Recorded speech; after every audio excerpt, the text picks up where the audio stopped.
না আমাকে নিয়ে ট্রোল শুরু হলো, এবং যারা ট্রোল করতে শুরু করলো তাদের কেউ পরীক্ষার্থী না।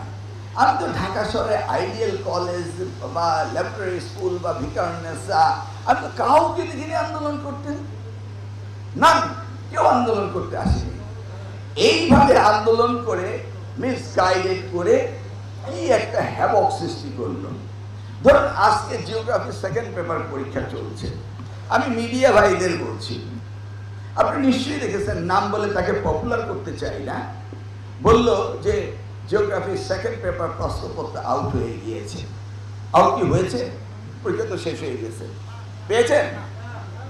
এই যে মিডিয়া মিস ইন্টারপ্রিটেশন করে এখন মনে হচ্ছে যেন নকল হচ্ছে, প্রশ্নপত্র বেরোচ্ছে, এগুলো না হলেও বানিয়ে বানিয়ে বলতে হবে।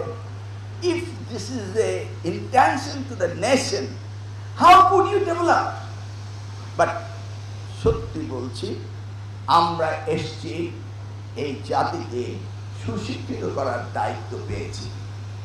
যে যত ট্রোলিং করেন না কেন, যে যত অপবাদই করেন না কেন, আমাদের সঠিক দায়িত্ব থেকে আপনারা বিচ্যুত করতে পারবেন না।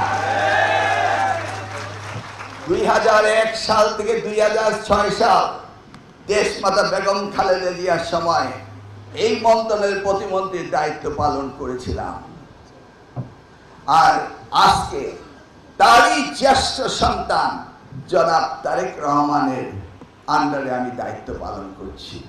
কি করে আপনারা ভাবতে পারেন যে অন্যায়কে প্রশ্রয় দিতে আমাকে নির্দেশ দেওয়া হবে? যদি এইভাবে মানুষ তার ব্যক্তি চেতনা, চিন্তা ভাবনাকে বাদ দিয়ে উচ্ছৃঙ্খল কথা বলে সমাজকে উস্কানি দিতে চায়, এতে আমাদের এই তরুণ প্রজন্ম তাকে ব্যর্থ করে দিবে। প্রিয় শিক্ষার্থীরা, এটি তোমাদের জীবনের চ্যালেঞ্জ। আমি আগে থেকে ঘুরিয়ে বলছি, এই বাংলাদেশ হতে হবে এডুকেশনাল হাব। এই বাংলাদেশে পৃথিবী থেকে লোকজন পড়তে আসবে, সেই আদলে ইউনিভার্সিটি আমরা বানাচ্ছি। আমরা জানি বাংলাদেশের ছাত্ররা মেধাবী, আমি নিজেও জানি বাংলাদেশের প্রতিটি ছাত্র যারা বাইরে পড়তে গিয়েছে তারা অত্যন্ত সুনাম অর্জন করেছে। এখন হিসেব করে দেখা যায় ডিস্ট্রিক্ট পায় ওই বাংলাদেশি ছেলে মেয়েরা বিদেশে বসে। তাহলে আমরা কেন পারবো না এই এডুকেশন হাব করতে? আমরা কেন পারবো না $40 বিলিয়ন বিজনেস করতে চায় ব্রিটিশ ইউকে? আমরা কেন পারবো না $100 বিলিয়ন বিজনেস করতে এই বাংলাদেশে? এটাই তো আমাদের সবচেয়ে বড় সম্পদ।